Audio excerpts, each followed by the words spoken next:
Welcome to a special edition of In Focus. I'm Josh Robin. Since his swearing in on January 20th, President Donald Trump has quickly made good on dozens of campaign promises. He signed a number of executive orders on everything from immigration to health care. He takes office at a time with Republicans in control of both the House and the Senate, although especially in the House by a slim margin. Trump has been rallying fellow Republicans to not only support his initiatives, but also to get his cabinet picks confirmed. And joining us now is Montana Senator Tim Sheehy. Thanks so much for being here and congratulations on your new position. I wanted to start this way. You're a former Navy SEAL, business owner as well. Both very much require setting goals, trying to achieve them, and then assessing if they were met. My first question is, what would success look like for you, say within the next 2 years? That's when your party is in control of the White House and both houses of Congress for sure. That's a great question. And to your point, I actually was just talking to Tim Scott this morning about it. Tim Scott's a former business owner, and we were discussing how challenging it is to shift from a goal-oriented, results-oriented business environment to an environment where sometimes it can feel Sisyphean, where you're constantly fighting but not making a lot of apparent progress. But I do feel that we have a different dynamic here in January of 2025. We have a tremendous election victory behind us that's shown that there is a mandate in America. And I think how we measure that success in the next 2 years is common sense. And I think that was the most clear message that the American people sent, is they just want common sense back.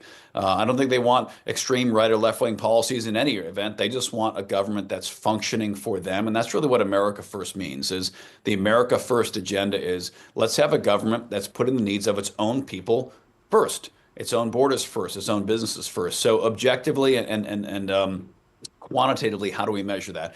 Secure border. Let's make sure that border is sealed as tight as humanly possible. We don't want to stop all immigration. We want people to come here legally the right way and be part of our country. But that's the point, legally. Let's have them come here the right way legally. So having that border secure to almost 100%, but I think as long as we can point to a massive drop in illegal immigration here in the next 2 years, that's a win. Number one. Number two, getting inflation under control and making life more affordable for all Americans coast to coast. And I think we'll be able to see that in reduced inflation numbers, lower grocery prices, lower gas prices. And of course, President Trump's energy agenda will be solely focused or primarily focused on showing the outcome, that is cheaper energy prices for Americans, whether it's gas at the pump, whether it's diesel per gallon if you're a farmer or a trucker, or whether that's lower grocery prices, which are a function of cheaper energy prices. That'll all be the outcome of that. And of course, I think finally and more qualitatively is just common sense back on the world stage. We've seen some terrible events happen all over the world since our disastrous withdrawal of Afghanistan, which is the event that got me involved in politics. These crises from Hamas and Hezbollah, the Houthi rebels, to of course Russia invading Ukraine. It's been a rough few years around the world, making sure we get back to common sense foreign policy that puts the needs of our people first.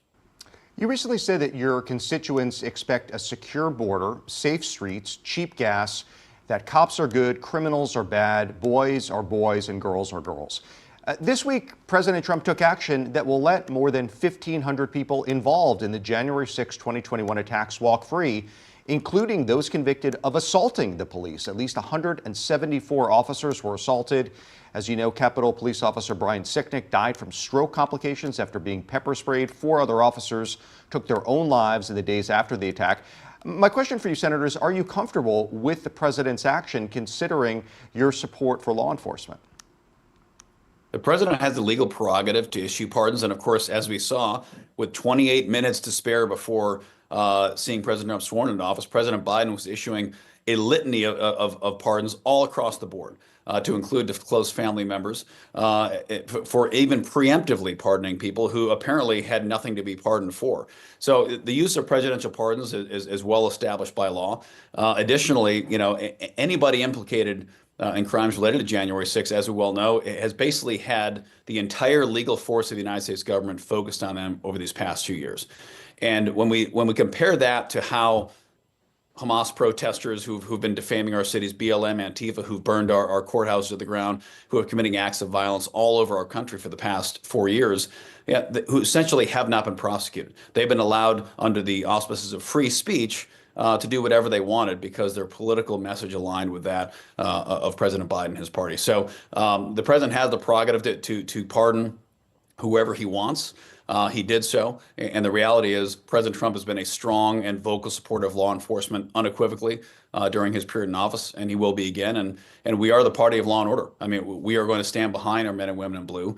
Unfortunately, especially during the COVID years, we saw tremendous prosecution in the court of public opinion and unfortunately in courtrooms themselves of our brave law enforcement officials all over this country. And it was unacceptable what we saw.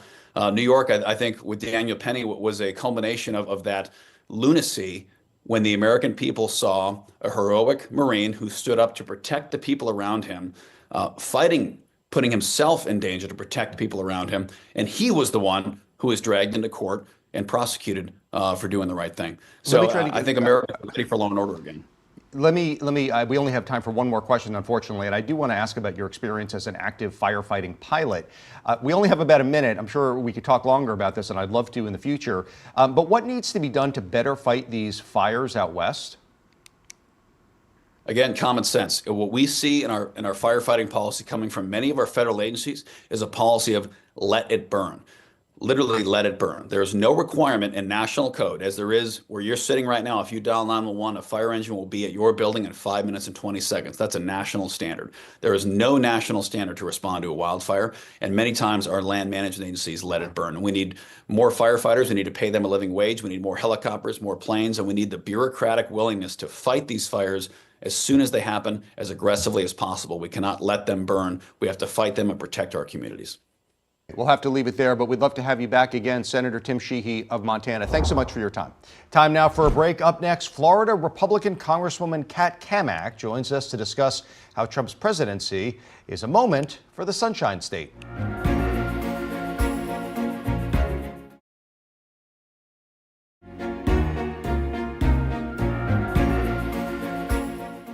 And joining me now is Florida Congresswoman Cammack. Thanks so much for being here.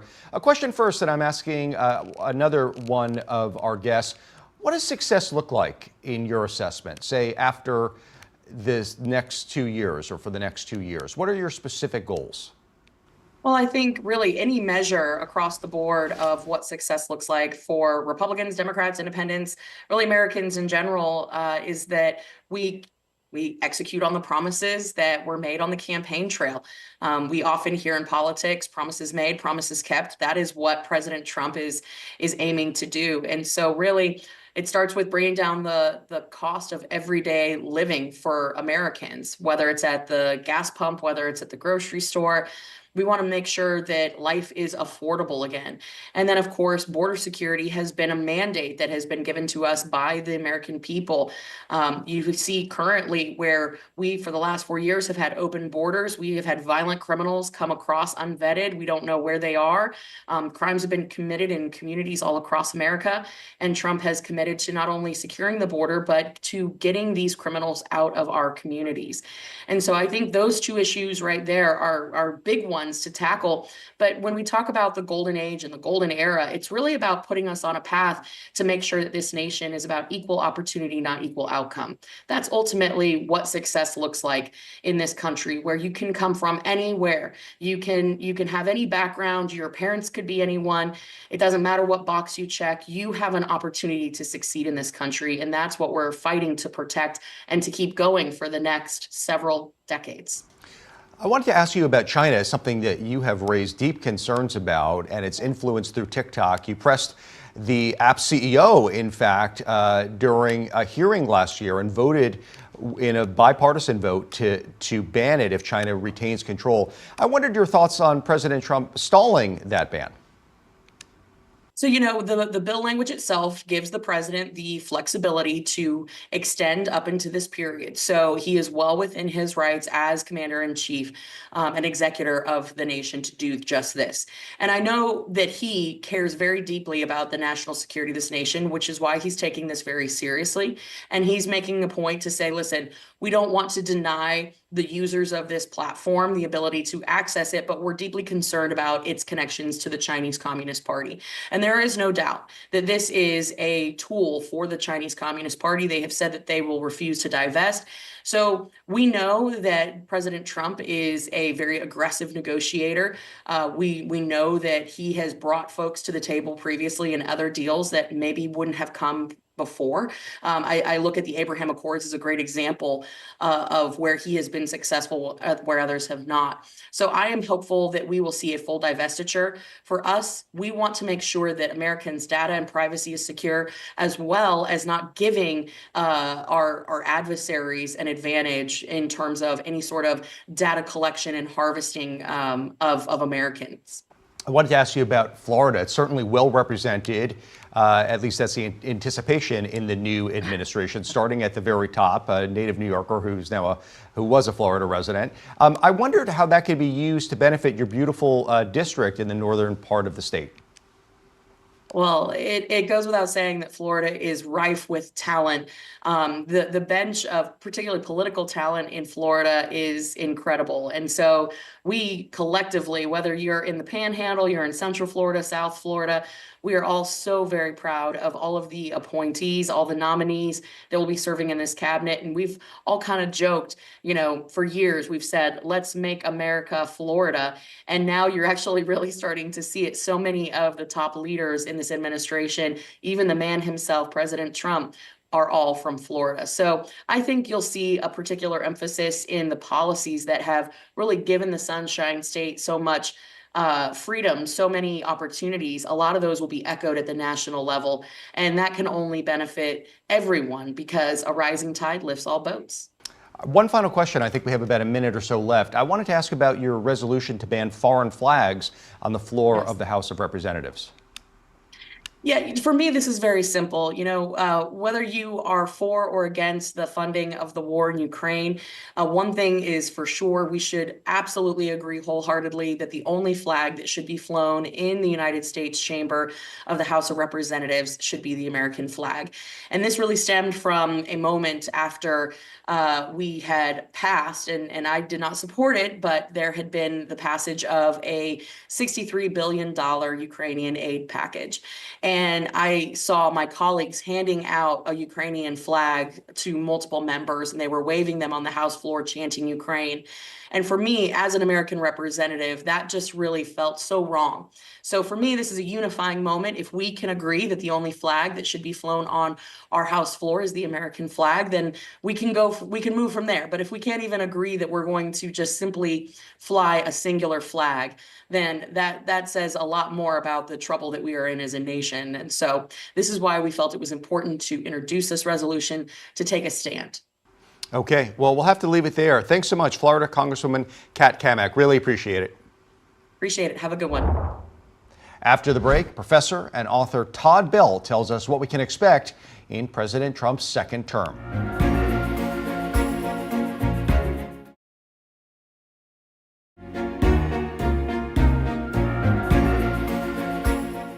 And joining us now is Todd Belt, professor and director of the Political Management Master's Program at the George Washington University. Thanks so much for being here, Professor. We really appreciate it.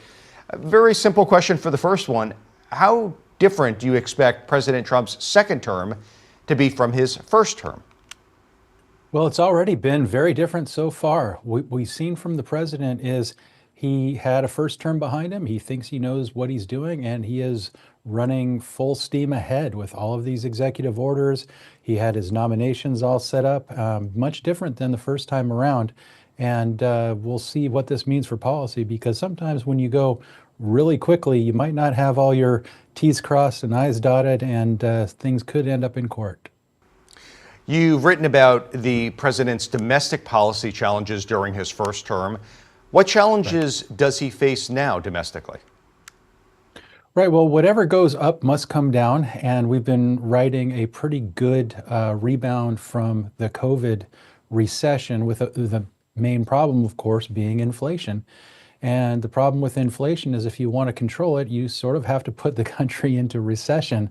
And the question is, how is he going to manage this? I mean, he's talked about putting tariffs on foreign goods, which is inflationary. He definitely wants to do tax cuts, to extend the past tax cuts and to get rid of the state and local tax exemption. That's also inflationary. And he also wants to get rid of taxes on tipped wages and overtime.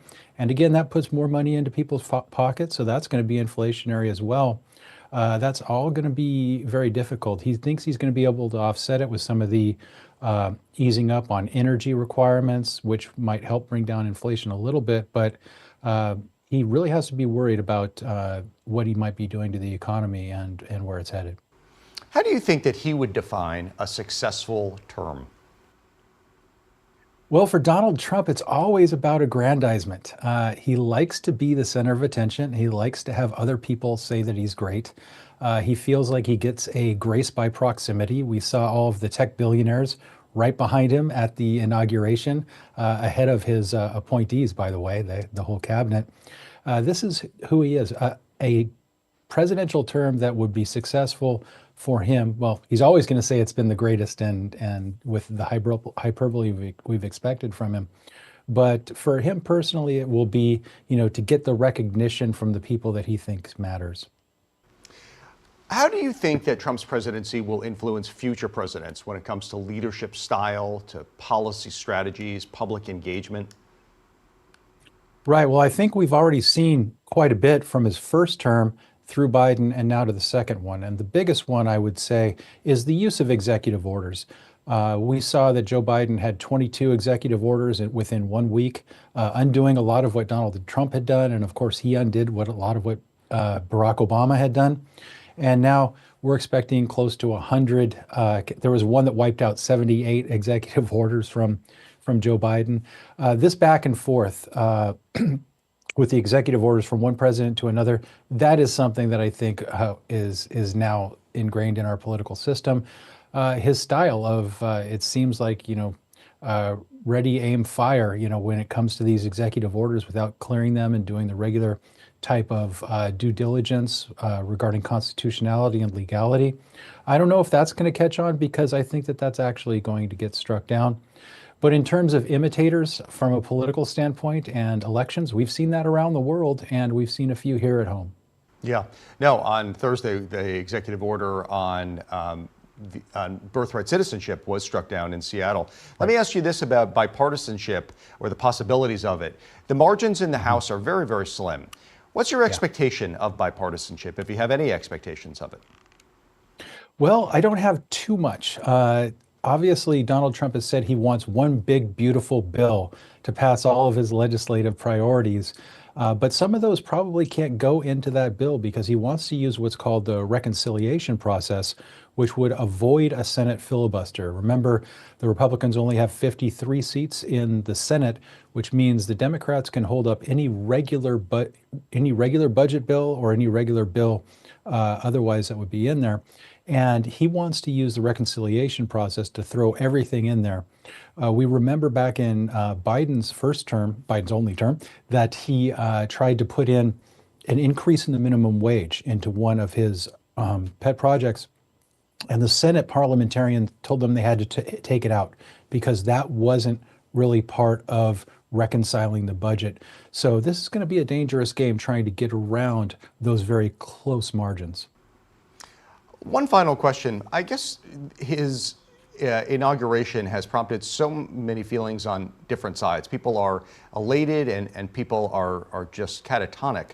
Do you have any advice for average Americans who are taking this all in? Oh my goodness, it's just so much. And I know a lot of people are trying to engage in a lot of self-care and maybe turn off the TV a little bit every once in a while, because there is just so much coming at them and so much to process. There is a lot going on in this term, some of which was promised and some of which was not promised. And I think that there might be people on both sides who are a little bit flabbergasted by the speed at which we're getting this change and the types of change that necessarily weren't promised. How are you? We only have about 30 seconds left, but how are your students handling it? Well, my students, they are politicos, and they're political junkies because they're in graduate school for politics. So they eat this all up, and they really get into the meat of it. Okay, well, they're lucky to have you as a professor. Thanks so much, Professor Todd Belt of the George Washington University, right at the center of all of the action. Thanks so much for your time. Great, thanks for having me on. Thanks so much for watching this special edition of In Focus. I'm Josh Robin. We appreciate your spending your Sunday with us.